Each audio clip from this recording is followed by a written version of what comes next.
Welcome to Top Amazing Fact. With the flood of survival-themed TV shows and movies out there, it's easy to believe that we could all rely on what we've seen if we were ever trapped in a life-or-death situation. But before you start thinking your binge-watching habit has transformed you into a survival expert, let me stop you right there. Some of the tips these shows present could actually make things worse. In fact, following certain advice could put you in even more danger. So, let's dive into the top 10 survival tips that could do more harm than good. Number 10. Suck out snakebite venom. You've probably seen this survival tip in countless movies and TV shows. Someone gets bit by a snake, and the heroic friend cuts the wound and sucks out the venom, saving the day. It's a dramatic moment, but in reality, this so-called remedy can do more harm than good. Studies show that trying to cut into a snakebite and suck out the venom is not just ineffective, it's dangerous. Not only does it damage the tissue around the bite, but it also helps the venom spread even faster through the body. No one can suck hard or fast enough to remove any significant amount of venom before it starts circulating. Another thing you shouldn't do is apply a tourniquet. This won't stop the venom from spreading but could cause even more harm by damaging the limb.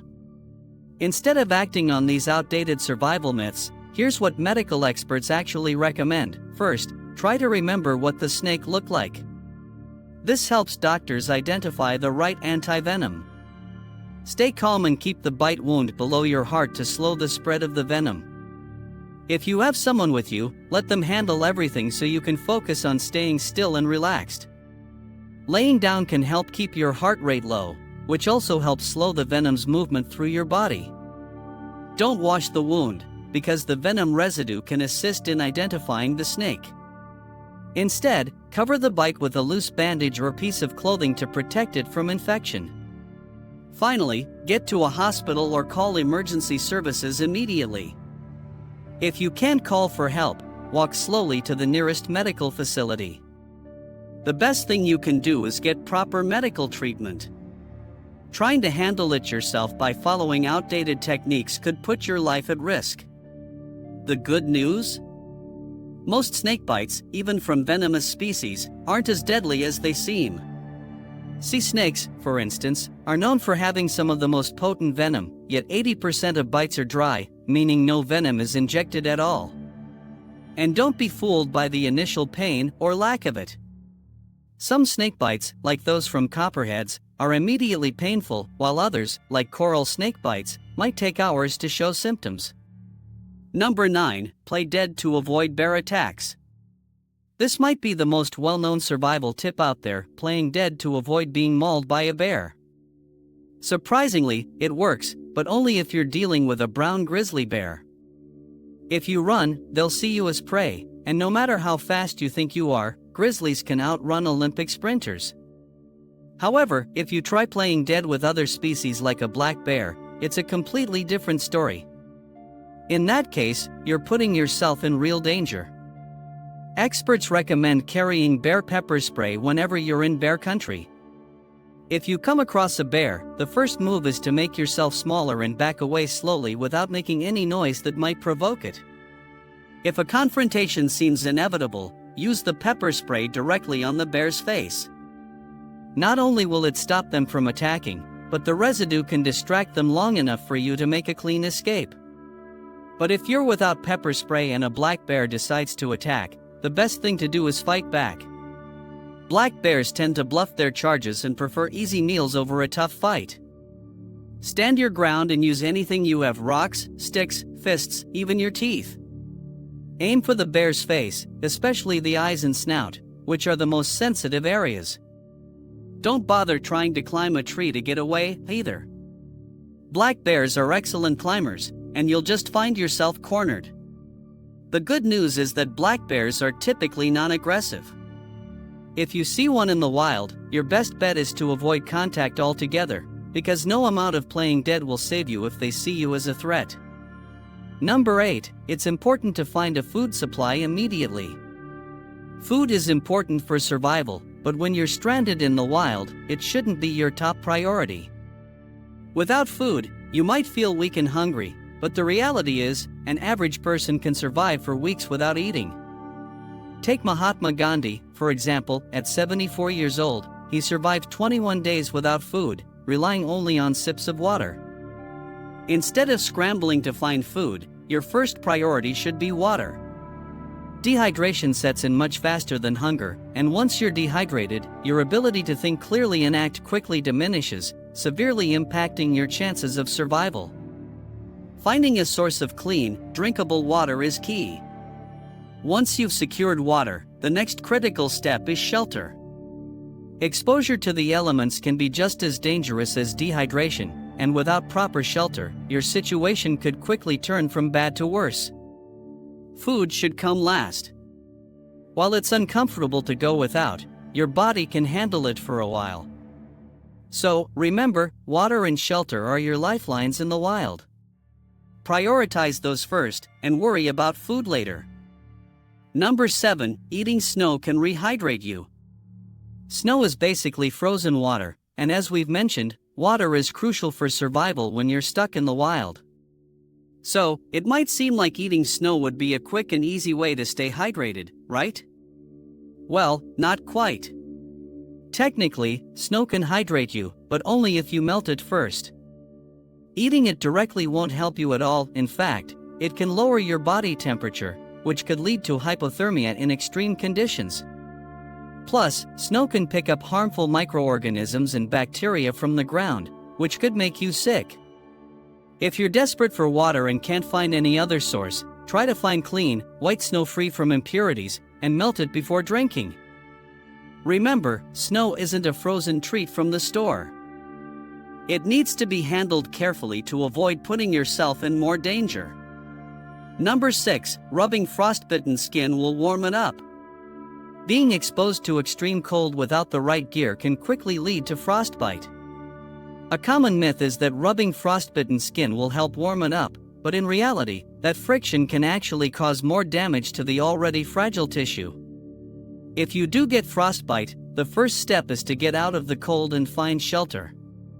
Wrap yourself in warm clothing or a blanket if you can, and sip on warm liquids to raise your core temperature and prevent hypothermia.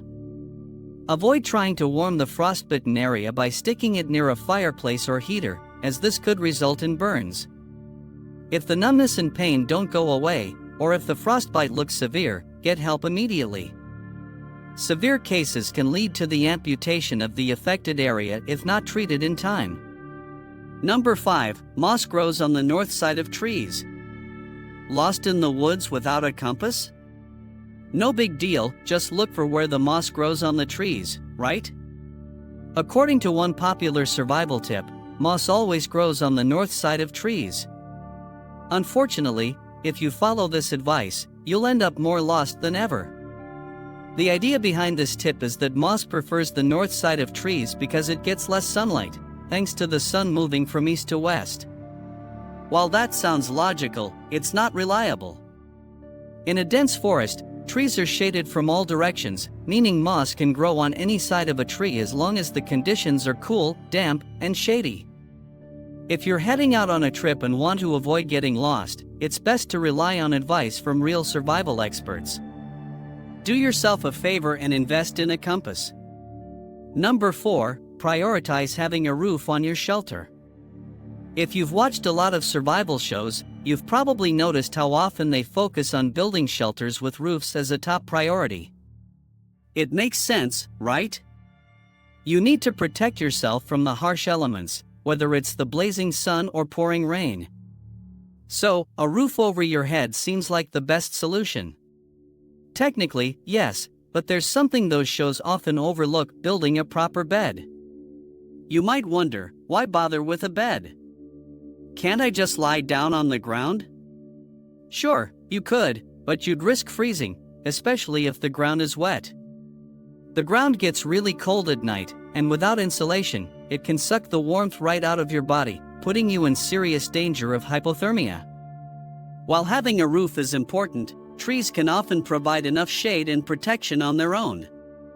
What you should really focus on first is building a raised, insulated bed to keep you off the cold ground. You can easily make one using sticks, leaves, and grass. Start by placing 2 thick logs parallel to each other, spaced according to your height.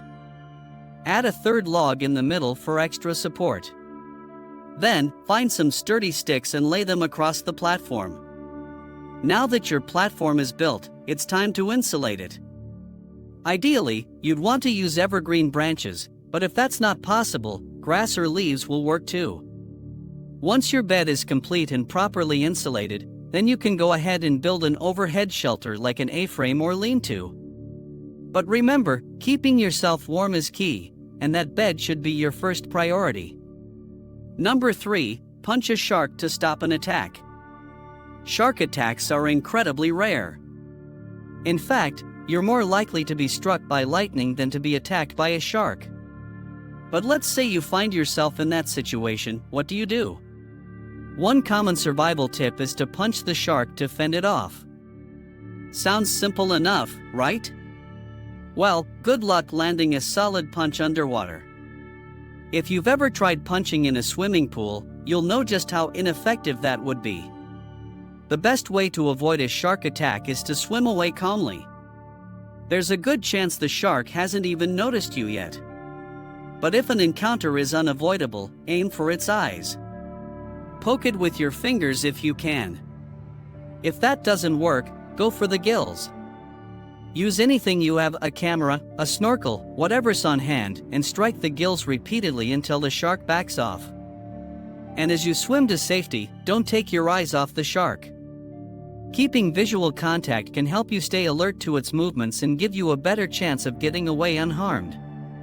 Number 2, locate a water source immediately in a desert. If you're stranded in a desert with a limited water supply, your first instinct might be to start searching for more water immediately to avoid dehydration, right? Wrong. Doing that will just make you sweat more, causing you to lose precious fluids even faster. What you should do is find shade and wait for nightfall when the desert cools down. If you're thirsty, go ahead and drink all your water.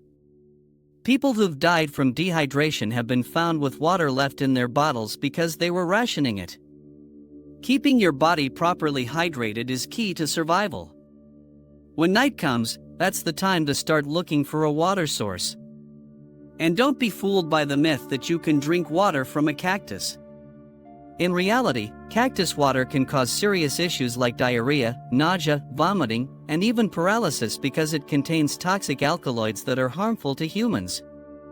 Instead of turning to cacti, look for signs of vegetation, which often indicate underground water nearby. Canyons and the bases of mountains are also good places to search, as water tends to collect in low areas. Water is scarce in the desert, but with the right strategy, you can find it and stay alive for days. Number 1, boiling water will make any water supply clean. So you found a water source, but you're unsure if it's safe to drink. The solution? Just boil it, and you're good to go, right? Well, that's what many so-called experts say, but it's not entirely true. Boiling water will kill harmful bacteria and microorganisms, but it won't remove any harmful sediments or particles floating around. Before boiling, you should filter the water first. Use a clean, white cloth to pour the water through into a container. The cloth acts as a makeshift filter, trapping any visible impurities and sediments. Once you've filtered the water, go ahead and boil it to kill off any bacteria. By taking this extra step, you'll ensure the water is safe to drink without risking waterborne diseases. Surviving in the wild isn't easy, but with the right know-how, you can handle whatever comes your way. Got any other survival tips to share? Drop them in the comments below, and thanks for watching.